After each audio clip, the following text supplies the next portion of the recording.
Hello, this is a presentation on the organizational behavior of Alaska Airlines, and it is presented by Colton and Tazane. Alaska Airlines was established in 1932. They started as a small region airline and developed into an international carrier.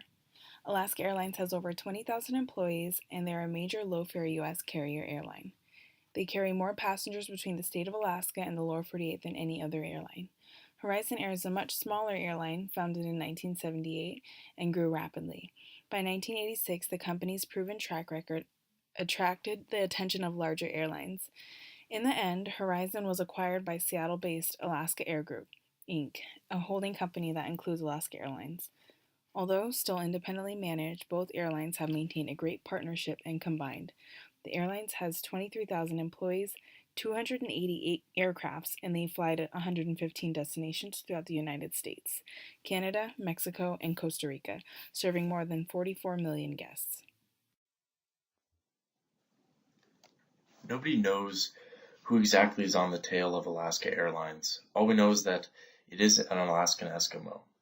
It first appeared in 1972 when the airlines had adopted a four-logo scheme.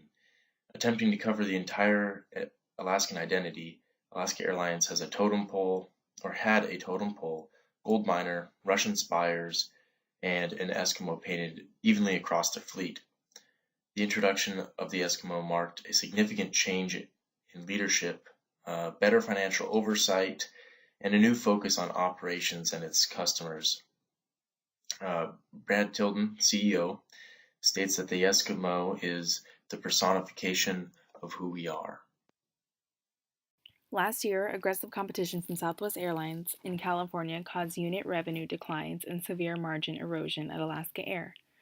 However, during 2018, the two low-fare airlines have started to pull back in each other's core markets. This process of détente continued this week as Southwest Airlines abandoned a plan to serve Plainfield, a secondary airport near Seattle that will get commercial service early next year. Instead, Southwest will transfer its slots to Alaska Airlines, allowing the latter to further solidify its position as the leading carrier in the Seattle area. The two airlines have been battling for market share, mainly in California. Recently, the two airlines have been much more focused on returning to unit revenue growth, which seems to be the main reason they are giving up on market share battles. This is interesting because, as we have learned throughout this semester, organizational values can augment decision making. Even more interesting, détente means the easing of hostility or strained relations, which tells us there's also conflict, maybe even in internally functional terms for both airlines, or in other words, healthy competition. Alaska Airlines has performance-based payments, which is a yearly given bonus. They also have quarterly bonus based on customer satisfaction and timely departures. Additional yearly pay raises are given out as well. If the quarterly benchmarks for customer satisfaction and timely departures are not met, then the bonus will not be given. The objective here is to create that motivation for employees to perform better and maintain that performance. For the organization, this helps communicate how they want employees to perform, where they stand, and help retain great performers. However, if not designed right, merit pay can cause problems of perceived favoritism and waste time when measuring or remeasuring performance. A little bit more on employee motivation. Alaska Airlines also offers multiple awards that can be given out and are received through a nomination from peers. Over the last 8 years, frontline employees have averaged approximately 4 weeks of additional pay annually. The combined monthly and annual 2016 bonuses paid to employees totaled $125 million. The peer-nominated awards usually involve a party, certificate, and a variety of benefits that usually include a bonus and guarantee free travel with Alaska Airlines for life with the exception of taxes on the ticket. Peer-nominated awards are also few and far between. They are usually only given out to employees that have been with the company for more than 20 years and are seen as legends. The last award was given out at the Fairbanks International Airport. The employee had been with Alaska Airlines for almost 40 years. Tilden has been the Chief Executive Officer of Alaska Airlines since May of 2012. He is the Chairman, President, and CEO of Alaska Airlines and Alaska Air Group. He also serves on the boards of the Washington Roundtable, Nordstrom, Boy Scouts of America, Seattle Chamber of Commerce, and Alaska and Airlines for America. Before joining Alaska Air, he spent 8 years with Price Waterhouse. He earned a bachelor's degree in business administration from Pacific Lutheran University and an executive master's degree in business administration from the University of Washington. Meier taught Tilden the importance of partnerships with other companies rather than the mechanics of being a leader. Supposedly keeping the airlines safe is much more of a priority or importance. As a leader, Tilden seems to fall under a mix of styles. This ranges from a transformational leadership, more specifically idealized influence, authentic and ethical leadership.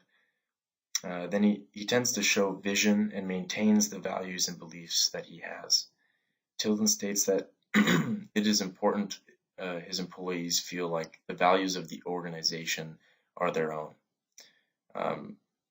Tilden shows interest for the company's constant interpersonal skills and cares for the customer relationships and the services the company provides. Alaska Airlines has ranked highest in customer satisfaction among traditional carriers in North America 11 years in a row.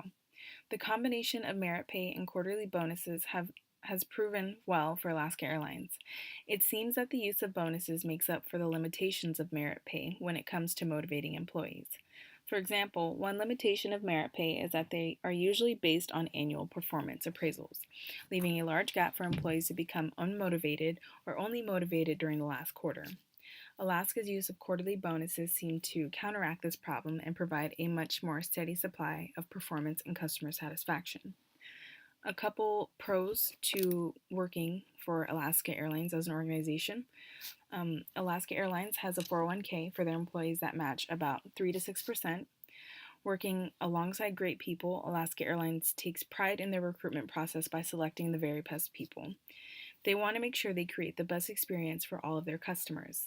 They have the license to innovate. In other words, Alaska Airlines is keeping up with their culture, and they are always expanding on ideas and technology.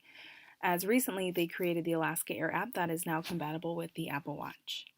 They provide their employees with travel benefits, and the employees say that Alaska Airlines gives them great challenges, a great atmosphere, rewards, great pride, great communication, and great bosses. In addition to that, the part-time employees also get health benefits that require them to work 16 hours a week. There are a few things that Alaska Airlines are still currently struggling with. The absorption of Virgin America was creating a lot of tension in communication, employee motivations and incentives, and cultural issues. Tilden said, this merger, it does change a culture. There are literally hundreds of systems that you have to get to. There's labor's agreement, there's people, there's jobs moving, and it does take your eye off. You actually do have to shift from what I think the company does best. This integration of companies is still a complex issue that is difficult for a leader to get through, primarily because Virgin America pilots, flight attendants, and many other workers are still upset, even though the absorption as of right now is complete. There could be better ways to handle or deal with the upset pilots and other workers through new leadership styles or motivators. Tilden, he's been accommodating Virgin America pilots by adding years to their seniority, which doesn't actually exist.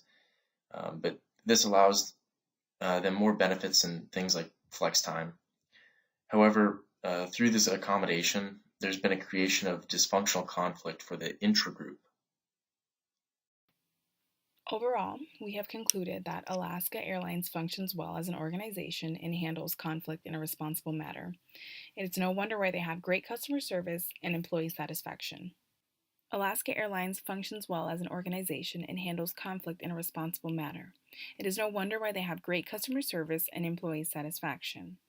I wanted to also share Alaska Airlines' sustainability statement that they have posted on their website, in which we believe they achieve as an organization. Our objective is to be one of the most respected U.S. airlines by our customers, employees, and shareholders. We believe our success depends on our ability to provide safe air transportation, develop relationships with customers by providing exceptional customer service and low fares, and maintaining competitive cost structure to compete effectively.